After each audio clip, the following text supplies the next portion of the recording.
Êxodo 28, de 31 a 43. Diz assim a santa palavra de Deus. Êxodo 28, de 31 a 43. Farás também a sobrepeliz da estola sacerdotal toda de estofo azul.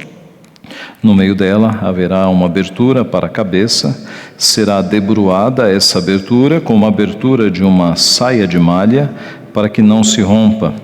Em toda a orla da sobrepeliz farás romãs de estofo azul e púrpura e carmesim, e campainhas de ouro no meio delas. Haverá em toda a orla da sobrepeliz uma campainha de ouro e uma romã, outra campainha de ouro e outra romã. Esta sobrepeliz estará sobre Arão quando ministrar, para que se ouça o seu sonido, quando entrar no santuário diante do Senhor e quando sair, e isso para que não morra. Farás também uma lâmina de ouro puro, e nela gravarás a maneira de gravura de sinetes, santidade ao Senhor. Atá-la-ás com um cordão de estofo azul, de maneira que esteja na mitra, bem na frente da mitra estará, e estará sobre a testa de Arão, para que Arão leve a iniquidade concernente às coisas santas que os filhos de Israel consagrarem em todas as ofertas de suas coisas santas. Sempre estará sobre a testa de Arão, para que eles sejam aceitos perante o Senhor. Tecerás quadriculada a túnica de linho fino, e farás uma mitra de linho fino e um cinto de obra de bordador. Para os filhos de Arão farás túnicas e cintos e tiaras, fá-los-ás para glória e ornamento. E com isso vestirás Arão, teu irmão, bem como seus filhos, e os ungirás e consagrarás e santificarás, para que me oficiem como sacerdotes. Faze-lhes também calções de linho, para cobrirem a pele nua, irão da cintura até as coxas. E estarão sobre Arão e sobre seus filhos quando entrarem na tenda da congregação, ou quando se chegarem ao altar para ministrar no santuário, para que não levem a iniquidade e morram. Isto será estatuto perpétuo para ele, para a sua posteridade depois dele. O tema do sermão desta noite é: como devemos nos apresentar para adorar a Deus. Vamos orar. Pai Santo, mais uma vez, estamos diante da Tua santíssima palavra, ó Pai, escrita por homens inspirados por Ti, que com fidelidade registraram aquilo que o Senhor queria fosse registrado e pela Tua providência chegasse a igreja dos dias de hoje. Nós te louvamos por isso, te louvamos porque somos alvo do teu cuidado, e agora, Pai, que estamos diante da preciosidade da tua palavra, pedimos que nos abençoe, Pai, com o teu Santo Espírito, para que possamos entendê-la, ó Pai. Age com teu Santo Espírito naqueles corações que ainda não servem a Ti, para que sejam quebrantados, e age no coração daqueles que já servem ao Senhor, para que sejam edificados, fortalecidos, Pai. O Senhor conhece todos que estão aqui, cada coração, e o Senhor sabe exatamente o que cada um de nós precisa ouvir. Fala, portanto, conosco. É o que nós pedimos humildemente, e em nome de Jesus. Amém. O que aconteceria se um sacerdote se apresentasse diante do Santíssimo Deus com as vestes sacerdotais todas sujas, imundas mesmo? O que aconteceria? O que aconteceria se você se apresentasse para adorar a Deus todo sujo, todo manchado pelo pecado, com manchas de pensamentos impuros, com manchas de palavras pecaminosas, com manchas de problemas no casamento, com manchas de omissão na sua vida pessoal, com manchas de imoralidade no teu viver, com manchas de ira, de raiva, de ódio, com manchas de incredulidade, maledicência, frustração, ansiedade, com manchas de pecados e coisas erradas que você fez durante a semana. o que aconteceria se você se apresentasse diante de Deus, do Deus Santíssimo, com tais manchas para adorá-lo? Será que o Deus Santíssimo te aceitaria na sua santíssima presença? No texto de hoje, que trata de parte das vestes do sumo sacerdote e também de todos os sacerdotes daquela época, nós podemos aprender como nós devemos nos apresentar para adorar ao Senhor. Em primeiro lugar, nós devemos nos apresentar para adorar a Deus seguindo as instruções. Seguindo as instruções. Esta é a primeira divisão nossa. Devemos nos apresentar para adorar a Deus seguindo as instruções. Em matéria de culto, Deus nunca disse: surpreenda-me, façam o culto que vocês quiserem, que eu vou aceitar. Nunca Ele fez isso. Em matéria de culto, Deus sempre detalhou, com detalhes, com especificações e ajustes pequenos, como ele deveria ser adorado. O texto que nós estamos lendo fala sobre isso. É Deus dizendo como será a roupa daqueles que vão oficiar, que vão trabalhar, que vão oferecer os sacrifícios do povo na sua presença. E é tudo meticuloso e detalhado. Eu repito, em matéria de culto, Deus nunca disse: surpreendam-me, usem a criatividade. Nunca. Deus sempre disse exatamente como deveria ser adorado. E por que Ele fez isso? Porque depois da queda, o homem perdeu todo o senso de adoração. Depois da queda, ele perdeu a sua santidade, não é? O homem era santo, mas com a queda ele se tornou pecador. E por causa deste pecado, ele não consegue mais adorar a Deus santamente, de modo santo. Agora a adoração do ser humano é corrompida, é manchada pelo pecado, é inclinada à idolatria, é inclinada a fazer imagens, porque não é mais uma adoração de fé, é uma adoração inclinada a satisfazer os próprios desejos. É uma adoração que é inclinada a fazer um culto para agradar a si próprio e não um culto que agrada a Deus. Por isso o culto é tão detalhado. Por isso Deus não confia na nossa criatividade para o adorarmos, porque a nossa criatividade foi afetada pelo pecado. Até as roupas daqueles que oficiavam, Deus disse, devem ser assim. Veja então como era a roupa do sumo sacerdote. No primeiro versículo nosso, que é o 31, nós temos a instrução de como deveria ser feita essa sobrepeliz da estola sacerdotal. Ela deveria ser feita toda de estofo azul. A sobrepeliz era uma roupa azul que ia por cima da túnica branca.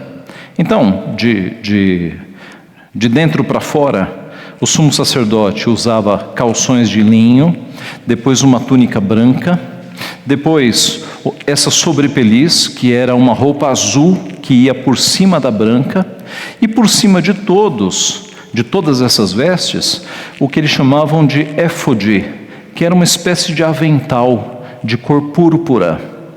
Na sua cabeça, uma espécie de turbante chamado mitra, que era branco de linho também, como nós vamos ver daqui a pouco. O verso 32 diz que esta sobrepeliz, ela tinha uma abertura para a cabeça. Veja o verso 32, no meio dela haverá uma abertura para a cabeça, será debruada essa abertura, como a abertura de uma saia de malha, para que não se rompa. Então era uma peça única de roupa, com uma abertura na cabeça. Debruada significa reforçada, é como se houvesse dobras aqui na gola, para que ela não se rasgasse. Essa é a ideia do texto. O verso 33, em toda a orla da sobrepeliz farás romãs de estofo azul e púrpura e carmesim, e campainhas de ouro no meio delas. Então lá embaixo, na barra desta sobrepeliz, você tinha pequenas romãs feitas de tecido artesanalmente, e estas pequenas romãs feitas de tecido eram de cor azul, púrpura e carmesim, que era a mesma cor do véu que protegia o Santo dos Santos. O véu que protegia, que separava o Santo dos Santos, que era aquele cômodo mais inacessível do tabernáculo e do templo, ele era separado do lugar santo por um véu grosso de uns 8 centímetros, e este véu era exatamente destas cores. Ele era azul, ele era magenta, ou como diz aqui o texto bíblico, púrpura, e ele era também carmesim ou vermelho. E na barra da sobrepeliz, então, além destas romãs de cores, dessas cores, elas eram intercaladas por pequenas campainhas de ouro.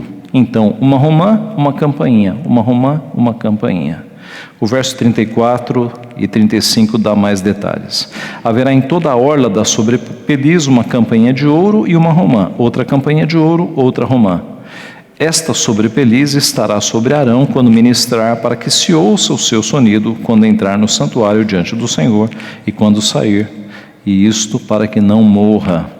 Quando o sumo sacerdote estava trabalhando, ouvia-se o barulho das campainhas, e se alguma coisa acontecesse a ele e os sacerdotes percebessem que não estava mais havendo barulho, é porque algo havia ocorrido. Ele poderia ter desmaiado, morrido, e aí eles iriam ao encontro dele. Essas campainhas, então, na barra da sobrepeliz, elas serviam para avisar que o sumo sacerdote estava vivo quando ele estava oficiando diante do Senhor. Diz mais o texto, no verso 36, farás também uma lâmina de ouro puro, e nela gravarás a maneira da gravura de sinetes, santidade ao Senhor. Atalás como um cordão de estofa azul, de maneira que esteja na mitra, bem na frente da mitra estará. Esta mitra, como já falamos, era um chapéu branco que o sumo sacerdote usava, e na frente, na sua testa, havia essa lâmina de ouro, escrito em hebraico, santidade ao Senhor. O verso 39, tecerás quadriculada a túnica de linho fino, e farás uma mitra de linho fino e um cinto de obra de bordador. Então a túnica de linho branco ficava por baixo da sobrepeliz.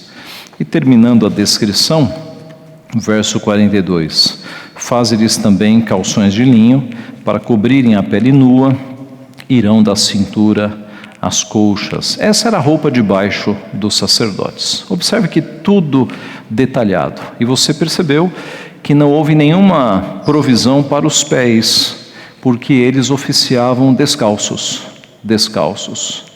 O que nos lembra Deus mandando Moisés tirar as sandálias quando apareceu na sarça ardente. Diz o texto, Deus continuou, não te chegues para cá, tira as sandálias dos pés, porque o lugar em que estás é terra santa. E ele dá a mesma ordem a Josué, quando aparece a Josué em forma de guerreiro. Diz o texto, Josué 5,15, respondeu o príncipe do exército do Senhor a Josué, descalça as sandálias dos pés, porque o lugar em que estás é santo. E fez Josué assim. O tabernáculo era com certeza terra santa, era lugar santo. Irmãos, como nós devemos nos apresentar diante de Deus para adorar a Deus? Seguindo as instruções. Mas pastor, nós não estamos mais na época de um culto com sacrifícios, com sacerdotes vestidos desta forma. Será que nós ainda temos instruções? Com certeza, irmãos. No Novo Testamento, nós temos instruções deixadas por Deus para adorá-lo. Nós não temos as dezenas de instruções que havia no Antigo Testamento, detalhando os cerca de 20 sacrifícios, como eles deveriam ser, as roupas dos sacerdotes, os dias, as festas. Nós não temos as centenas de instruções do Antigo Testamento, mas ficaram instruções para o povo no Novo Testamento que nós encontramos. Quais são essas instruções? Primeira, de que a nossa adoração, ela deve ter base bíblica. Ela deve ser feita com base na palavra de Deus. Nós não podemos simplesmente inventar um jeito de adorar a Deus.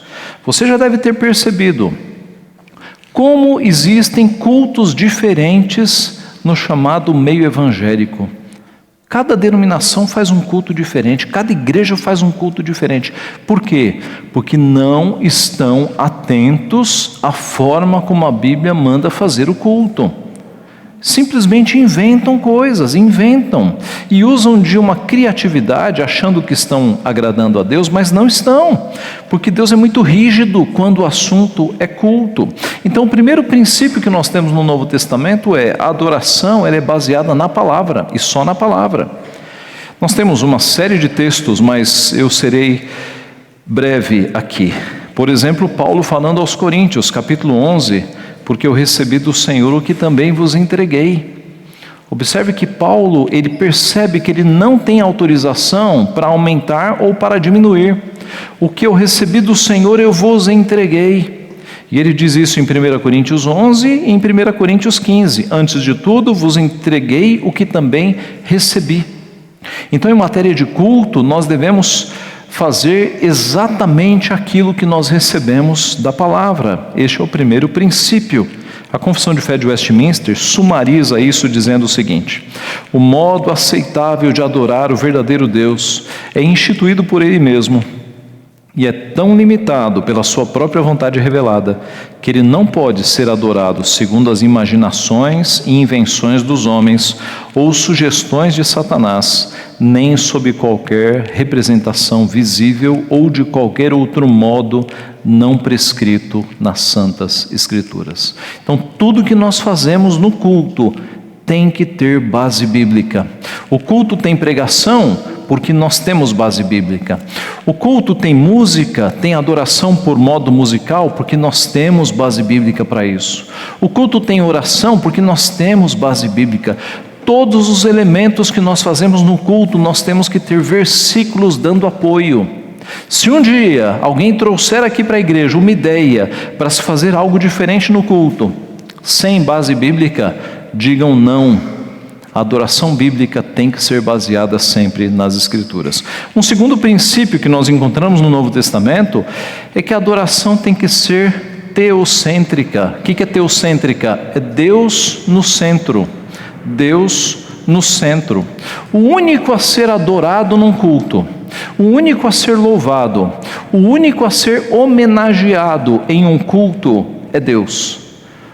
Homens não podem ser homenageados num culto. Homens não podem ser louvados num culto.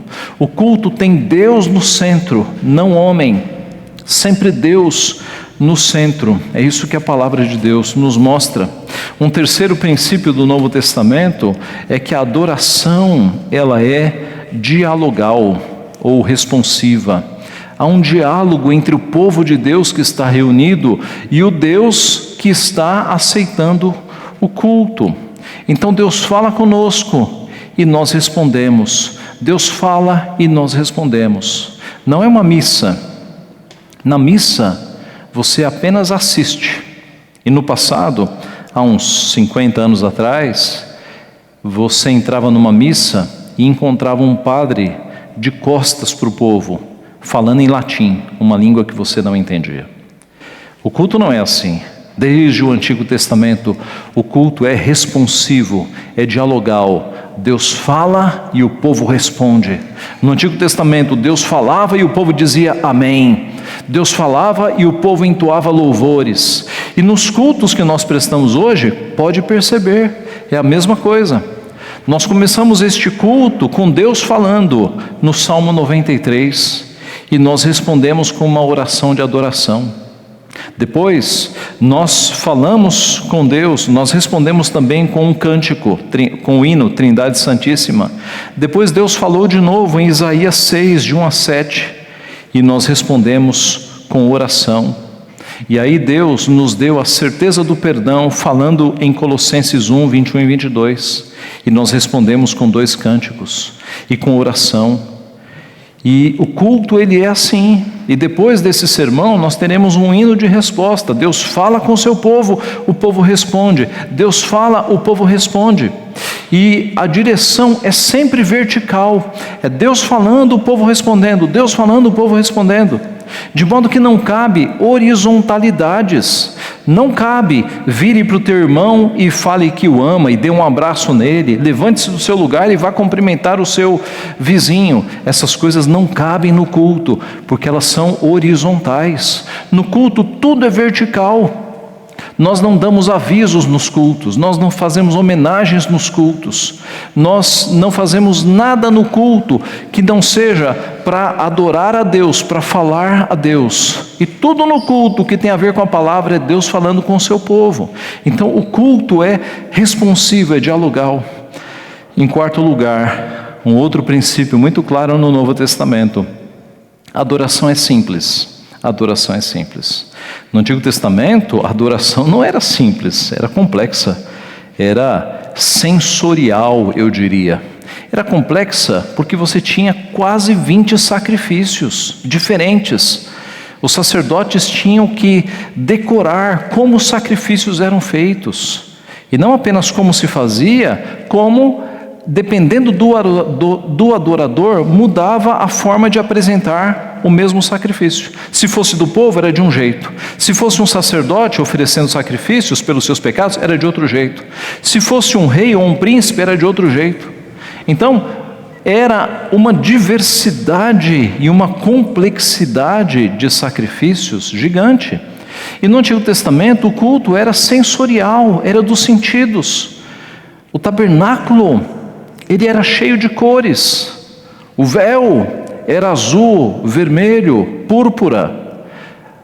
A base do tabernáculo era de prata, colunas de ouro, móveis de ouro.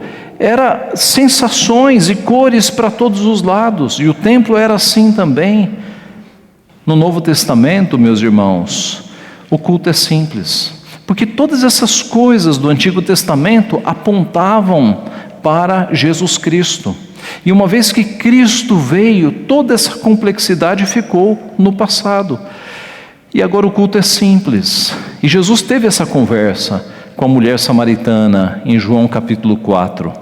Aquela mulher, ela estava com uma cabeça de Antigo Testamento e ela perguntou para Jesus, quando ela percebeu que ele era um profeta: nossos pais dizem que é neste monte que Deus deve ser adorado, e vocês judeus dizem que é em Jerusalém. Onde é que afinal Deus deve ser adorado? E Jesus respondeu: mulher, vem a hora e já chegou, em que os verdadeiros adoradores adorarão o Pai em espírito e em verdade. O que significa isso? Significa que a adoração, ela agora é simples. É uma adoração em espírito, com a motivação correta, com o coração desejoso de estar com Deus, e em verdade, seguindo as instruções, seguindo o que está prescrito na palavra. Mas Jesus não diz, é no monte tal, ou é em outro monte, porque a partir de Cristo, a adoração tornou-se simples. E os apóstolos, eles cultuavam a Deus em qualquer lugar, desde que o povo de Deus, a igreja, estivesse reunida. E assim fazemos nós também. Se nós não estivéssemos nesta belíssima igreja, neste belíssimo edifício, e nós estivéssemos na garagem de um irmão, a igreja estaria lá. A palavra de Deus nos diz que nós agora somos as pedras da igreja. Não há mais um templo como havia o templo em Jerusalém, que aliás foi destruído, porque Cristo disse, não é? Eu destruo esse templo e o reconstruo em 3 dias. E alguns acharam muito estranho isso, e aí diz o evangelista, ele se referia ao seu próprio corpo. Por quê? Porque a presença de Deus, que no passado era manifesta numa construção, num tabernáculo e num templo, agora, depois de Cristo, é manifesta em Cristo. Ele é Deus conosco, Ele é Emanuel, e Ele está entre nós. Então, quando o povo de Deus se reúne, e Cristo está conosco, aí está a igreja. Não tem mais a ver com tijolo, com pedras. Então, a nossa adoração agora é simples, meus irmãos. Se acabasse a energia agora aqui, o culto continuaria, porque a adoração é simples. Não precisa de aparatos tecnológicos, não precisa de coisas que o tornem complexo. O culto é simples. Um quinto elemento: a adoração é reverente. É a consideração de que é Deus que está sendo adorado, não é um amigo, não é um colega, não é alguém do mesmo nível nosso, é Deus. É a consideração de um Deus que é transcendente, um Deus que é maior que a sua criação, que não se mistura, não se confunde com a criação. É um Deus gigantesco. Sexto princípio, é uma adoração espiritual, em espírito e em verdade. E como disse Paulo aos Romanos, o culto nosso é um culto racional. Na carta aos Romanos, capítulo 12, ele diz no versículo 1, rogo-vos, pois, pelas misericórdias de Deus, que apresenteis o vosso culto como sacrifício vivo, santo e agradável a Deus, que é o vosso culto racional. Note, meus irmãos, há algumas igrejas em que as pessoas dançam tanto, pulam tanto, que elas saem molhadas de suor da igreja, como se tivessem saído de uma sessão de aeróbica. Igreja não foi feita para isso. Nosso culto é em espírito e em verdade. É a academia do espírito, não é do corpo, não é sessão aeróbica. Aqui o nosso espírito está sendo fortalecido. O nosso culto é racional, não é emocional. Há muitas igrejas que fazem um culto tão emocional, que parece que é possível pegar a emoção no ar. O nosso culto não é destituído de emoção, mas o carro-chefe é a razão, porque o culto é racional, e a emoção acompanha, mas não é um culto emocionalista, é um culto em espírito e em verdade, é um culto espiritual. E por fim, é um culto de uma adoração de todo o povo. Então, todos juntos estão aqui adorando. No Antigo Testamento, quando a lei era lida, quando o povo adorava a Deus, dizem os textos que até as crianças de peito estavam lá com as suas mães. Então não existe culto infantil, culto das crianças, não existe culto dos adolescentes, culto dos jovens acontecendo paralelamente. Não, é o povo de Deus que está todo junto aqui. Aqui nós temos crianças, adolescentes, jovens, adultos e idosos, todos juntos. Não há separações no povo de Deus. Quando o povo de Deus se reúne para adorar ao Criador, é todo mundo junto, é a família da aliança, é a adoração de todo o povo. Então note como nós temos princípios muito claros no Novo Testamento para adoração ao nosso Deus. Como nós devemos nos apresentar para adorar a Deus? Em primeiro lugar, seguindo as instruções. Em segundo e último lugar, com um mediador santo,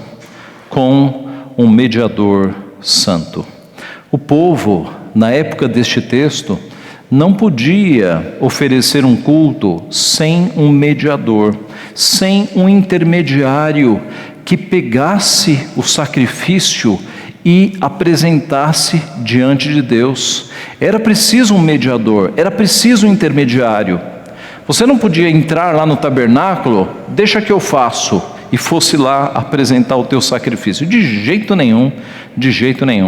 Era necessário que houvesse um sacerdote para, em nome de Deus, receber o teu sacrifício e intermediar, e apresentar diante de Deus. Mas pastor, o sacerdote não era santo, o mediador daquela época não era um homem santo, era um pecador.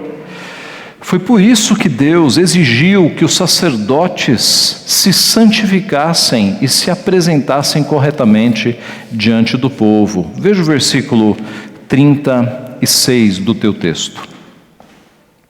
Farás também uma lâmina de ouro puro, e nela gravarás, à maneira da gravura de sinetes, santidade ao Senhor. Então você tinha estampado na testa do sumo sacerdote, santidade ao Senhor. em hebraico, Kadosh Yavé. Kadosh Yavé, santidade ao Senhor. O sacerdote não estava ali representando a si mesmo, falando em seu nome, ele estava ali representando o Deus Santo, Santo, Santo. Santidade ao Senhor.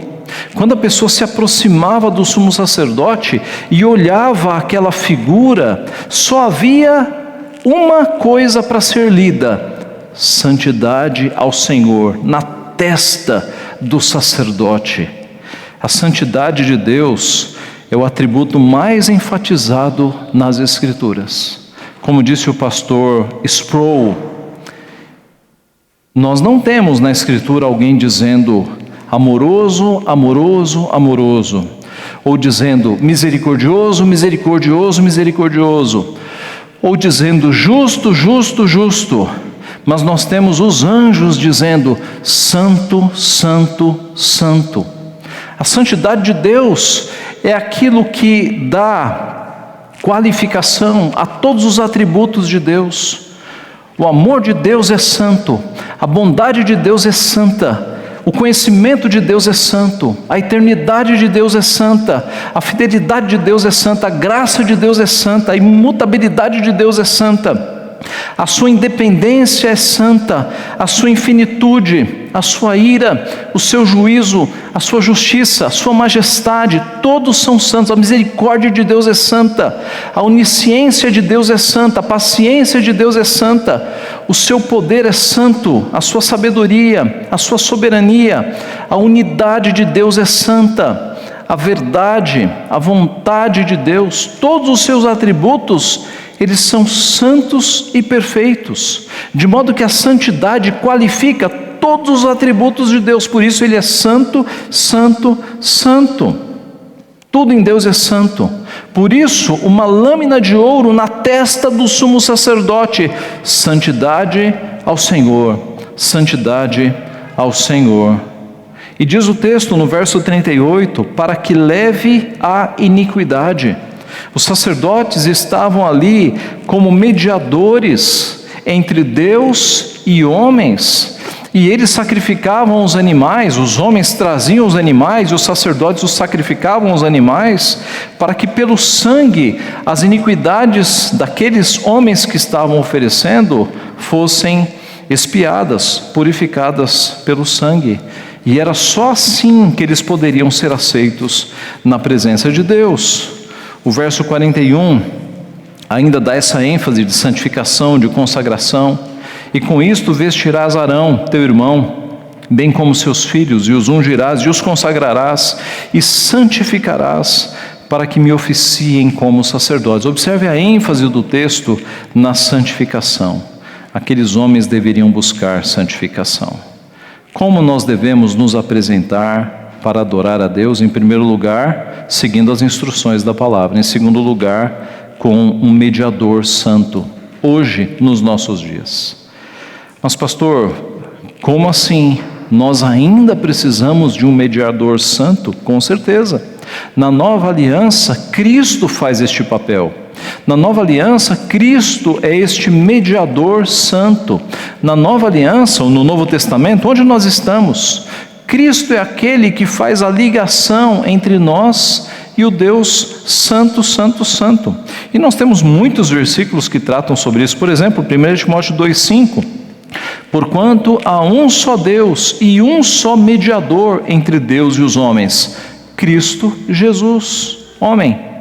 Hebreus 8,5. Agora, com efeito, obteve Jesus ministério tanto mais excelente, quanto é ele também mediador de superior aliança, instituída com base em superiores promessas.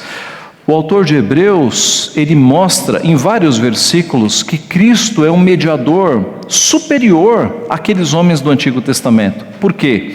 Porque aqueles homens eram pecadores. E o sangue de bois e de ovelhas não purifica pecados. Por isso que o povo não parava de oferecer sacrifícios. Mas Cristo é ao mesmo tempo sacerdote e sacrifício. E ele se ofereceu, e ele como sacerdote ofereceu um único sacrifício, e assentou-se. Os sacerdotes do Antigo Testamento não se sentavam nunca. Eles tinham turnos e turnos, e eles se revezavam, porque o povo não parava de trazer animais para o sacrifício, o povo não parava de pecar. Mas Cristo foi aquele que apresentou um único sacrifício a si próprio e assentou-se. Acabou. Ele é o Cordeiro de Deus que tira o pecado do mundo. Com o sacrifício perfeito de Cristo, acabou a necessidade de derramar sangue de animais. O Cordeiro perfeito foi entregue. Acabaram os sacrifícios com Cristo Jesus. Cristo é o sumo sacerdote perfeito.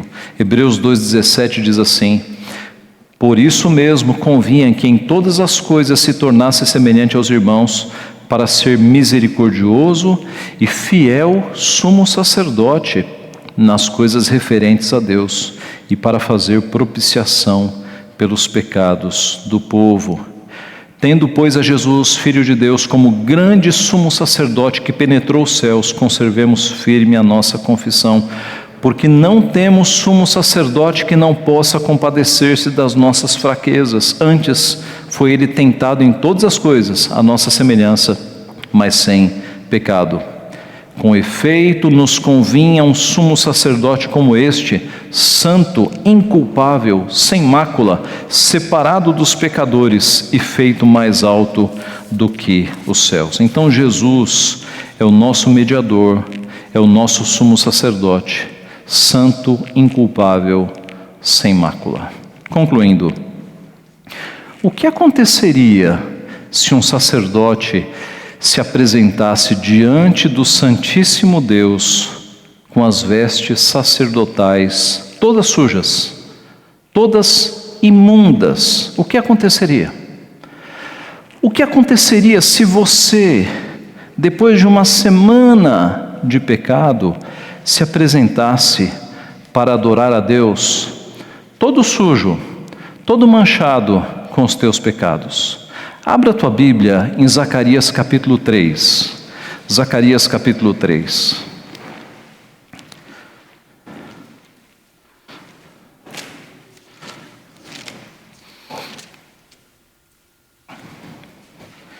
Zacarias capítulo 3.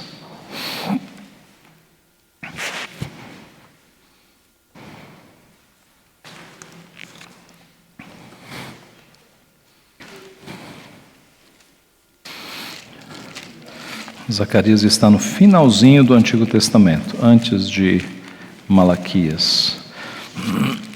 Zacarias capítulo 3. Veja o texto. Deus me mostrou o sumo sacerdote Josué, o qual estava diante do anjo do Senhor. E Satanás estava à mão direita dele para se lhe opor. Mas o Senhor disse a Satanás: o Senhor te repreende, ó Satanás. Sim, o Senhor, que escolheu a Jerusalém, te repreende. Não é este um tição tirado do fogo? Ora, Josué, trajado de vestes sujas, estava diante do anjo. Tomou este a palavra e disse aos que estavam diante dele: tirai-lhe as vestes sujas. A Josué disse: eis que tenho feito que passe de ti a tua iniquidade, e te vestirei de finos trajes. E disse eu: ponham-lhe um turbante limpo sobre a cabeça. Puseram-lhe, pois, sobre a cabeça um turbante limpo e o vestiram com trajes próprios. O que Deus faz quando você se apresenta aqui, todo manchado por pecados? Ele tira as tuas vestes de iniquidade e coloca sobre você as vestes de justiça de Cristo Jesus. É isso que Ele faz. Ele te dá vestes de justiça. O manto de justiça de Cristo cobre as manchas do teu pecado. Observe que Deus olha para nós que fomos justificados por Cristo e Ele vê Cristo. Ele não vê mais inimigos. Ele não vê mais rebeldes, Ele não vê mais pecadores com vestes sujas, mas Ele nos vê com as vestes de Cristo, porque a justiça de Cristo foi colocada sobre nós. Em Cristo nós somos justificados. Em Cristo as nossas iniquidades são perdoadas. De Cristo, diz a palavra, nós somos revestidos. Jesus é o nosso mediador. Jesus é o nosso sumo sacerdote. E eu não sei se você reparou, mas esse texto de Êxodo tão antigo já apontava para Cristo em alguns detalhes. Por exemplo, a sobrepeliz, essa roupa azul de que nós estamos falando, era de um tecido inteiro. Ela tinha apenas uma abertura na cabeça. Em João 19:23, nós lemos que os soldados, pois, quando crucificaram Jesus, tomaram-lhe as vestes e fizeram 4 partes, para cada soldado uma parte. E pegaram também a túnica. A túnica, porém, era sem costura, tecida de alto a baixo. A túnica que Jesus estava usando quando se apresentou à cruz era muito parecida com a sobrepeliz de um sacerdote, o que faz todo sentido, porque ele estava ali como sacerdote para levar os nossos pecados. O sumo sacerdote tinha uma lâmina de ouro na testa. Jesus, no Apocalipse capítulo 14, ele tem uma coroa de ouro, não tem uma lâmina, ele tem uma coroa de ouro na sua cabeça. Na lâmina do sumo sacerdote estava escrito: santidade ao Senhor. Jesus tinha escrito santidade ao Senhor no seu corpo inteiro, porque ele era santo, ele era uma escrita de santidade inteira, na sua vida inteira, no seu corpo inteiro. O sumo sacerdote, como nós já vimos, ele vestia 4 camadas de roupas: o éfode, que era aquela espécie de avental de cor púrpura. Embaixo do éfode, a sobrepeliz que nós vimos hoje é azul. Embaixo desta roupa azul, a túnica branca. E abaixo de tudo, os calções de linho. Tudo isso para cobrir a nudez do sacerdote, que era pecador. As vestes de Jesus foram divididas entre os soldados que o crucificaram, porque esse era o costume. E tudo indica que havia 4 soldados ali para crucificar Jesus, e cada um ficou com uma parte. Mas a 5ª parte, que era a túnica, e abaixo da túnica não havia nada, como era uma túnica de uma peça só, eles tiraram as sortes para não rasgar a túnica. A túnica rasgada não teria nenhum benefício. Eles tiraram as sortes, eles lançaram sortes para ver com quem ficaria esta túnica. Isso indica, meus irmãos, que Jesus ficou sem roupa nenhuma. Jesus foi crucificado nu na cruz do Calvário. Ele passou a vergonha e a dor que eram destinadas a nós eternamente. Ele assumiu a vergonha, ele assumiu a dor na cruz do Calvário.